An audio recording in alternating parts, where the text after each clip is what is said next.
السلام علیکم۔ ماشاء اللہ فاروق صاحب بھی بڑا پیارا آپ کا بیان ہے کہ انہوں نے اللہ کے علاوہ اور الہ بنائے ہیں اور معبود بنائے ہیں، اور پھر یہ مختلف انداز ہیں ان کو خوش کرنے کے۔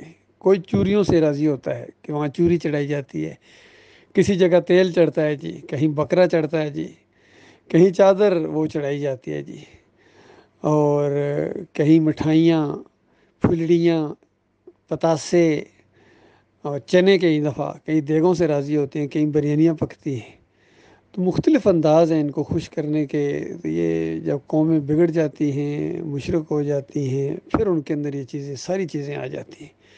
آج ان مسلمانوں کے اندر یہ سارے شرک آ گئے جو پچھلی قوموں کے اندر تھے، ان کے اندر سب آ گئے۔ اور اس کے علاوہ یقین کیجئے عقل حیران ہے، اوورال پوری قوم کرپشن کے اندر، جھوٹ کے اندر، گالی گلوچ، نفرتیں، ان کے اندر ہر عیب آ گیا ہے۔ سود اندازہ لگائیے اتنا بڑا گناہ ہے، اتنا بڑا گناہ ہے سود، یعنی شرک کے بعد، اور قتل سے بھی بڑا گویا، یا قتل کے برابر اتنا بڑا گناہ۔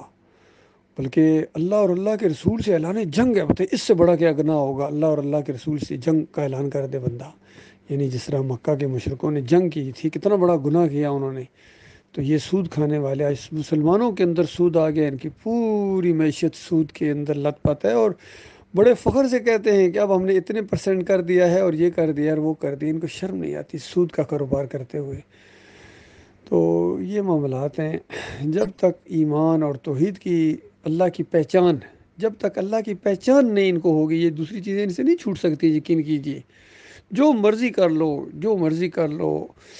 بڑا افسوس ہوا اس دن ایک بیان سا سنا اس کا، طارق جمیل کا، کہ یہ پتہ نہیں ریونڈ سے آ رہے تھے یا جا رہے تھے ٹرین، اب ان کا اپنا ایک انداز ہے، ٹرین سے باہر انہوں نے جھانکا، اور عوام چونکہ اسٹیشن کے اوپر کھڑی ہوتی ہے، اور عوام ہے شدائی ان لوگوں کے، اور کافی لوگوں نے ہاتھ ملانے کی کوشش کی، تو اتنا متکبر آدمی ہے یہ ہاتھ تو ملاتا نہیں ہے۔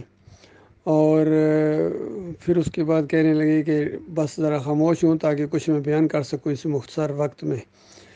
تو کیا بیان انہوں نے یہ کہ آج بس، اچھا حدیث سنا رہے ہیں، اندازہ لگائیے کہاں کی بات کہاں فٹ کر رہے ہیں، کہ نبی علیہ السلام نے کہا کہ بہت بڑا عمل، نماز، روزے، حج، زکوٰۃ سے بھی بڑا عمل، جہاد سے بھی بڑا عمل، وہ یہ کہ تم آپس میں محبت کرو۔ آپس میں محبت کرنا اللہ کے لیے، ایمان کے لیے، یہ بہت بڑا عمل ہے، واقعی بہت بڑا عمل ہے، اس میں کوئی شک نہیں۔ الحب للہ والبغض للہ، اللہ کے لیے محبت کرنا ایمان خالص کی وجہ سے، جس کے بارے میں اللہ تعالیٰ نے کہا ہے نبی، یہ پوری زمین کی دولت آپ خرچ کرتے تو ان کے دل آپس میں نہیں جوڑ سکتے تھے۔ یہ جو محبت کا انداز ہے صحابہ کے اندر، یہ میری وجہ سے مالک فرماتا ہے، یہ میری محبت کی وجہ سے بیٹھے ہوئے، میں نے دل ان کے جوڑے ہیں۔ تو یہ بہت بڑا عمل ہے واقعی۔ اب وہ اس دور کی بات کو اپنے اوپر فٹ کرنا کہ آج ہمارے ملک میں بس اس محبت کی ضرورت ہے جی، آپس میں محبتیں کریں، محبتیں کریں، تو کس قدر فریب ہے۔ چادریں چڑھاؤ، عرس اور میلے کرو، یا علی مدد کے نعرے لگاؤ، اور پھر آپس میں محبتیں کرو جی۔ محبتیں کیسی ہوں گی؟ شرک کے بعد تو پھر آپس میں نفرتیں پیدا ہوں گی۔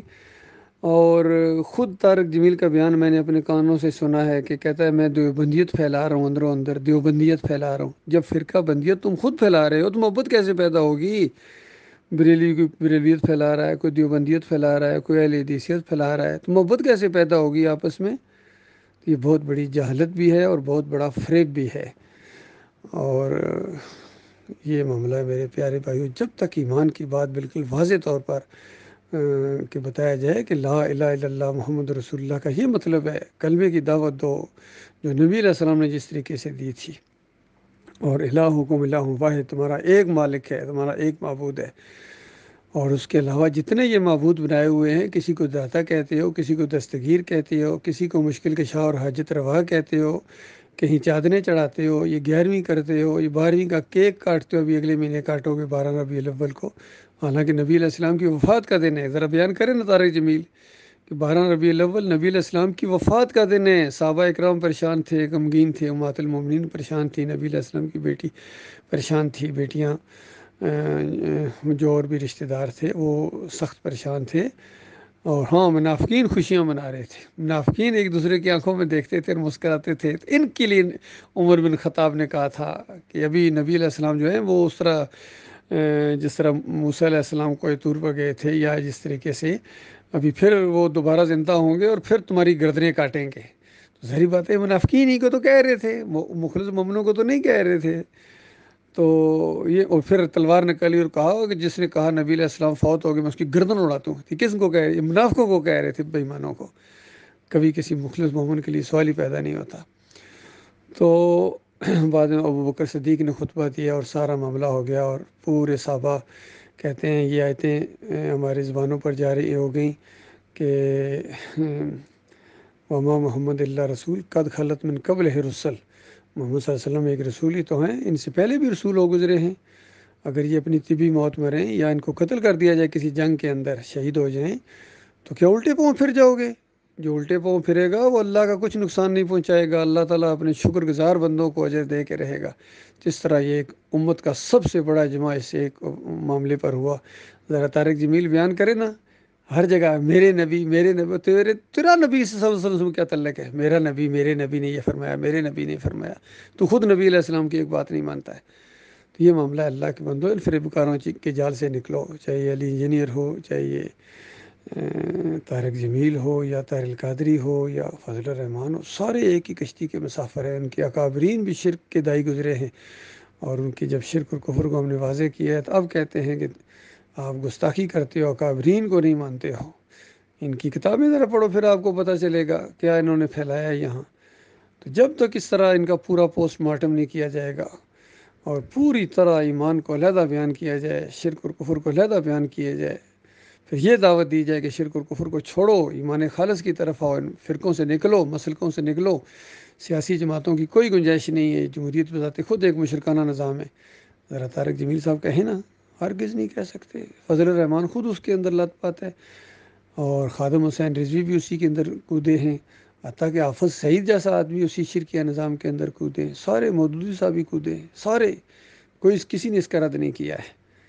تو یہ معاملہ اللہ کے بندو خیر تب آئے گی جب نبی علیہ السلام کا طریقہ اختیار کیا جائے گا۔ کس طرح مکہ سے دعوت اٹھی تھی اور صحابہ اکرام نے اس کو قبول کیا، اور اسی کی انہوں نے دعوت دی آگے، پھر ایک سے دو، دو سے تین ہوتے چلے گئے، اور ایک اجتماعیت قائم ہوئی، اور اس کے بعد جب وہ بڑھتے گئے اور ایک مناسب وقت کے بعد اللہ تعالیٰ نے وہ حالات پیدا کر دیے، کفر و شرک کا جنازہ اٹھا، ان کے بیجا پھاڑ دیا اس دعوت نے، پھر دم دبا کے بھاگے ہیں میدان بدر سے۔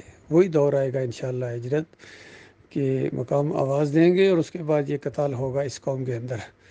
کفر ایک طرف خالص اللہ کے ماننے والے، توحید والے، اور دوسری طرف یہ سارے مسلک اور فرقے ہوں گے شرک اور کفر کرنے والے۔ اس وقت اللہ کی مدد آئے گی فرشتوں کے ذریعے، اور مومنوں کے دل کو اللہ تعالیٰ ٹھنڈا کرے گا، اور اس میں جو مریں گے مومن وہ اللہ کے راستے میں شہید ہوں گے۔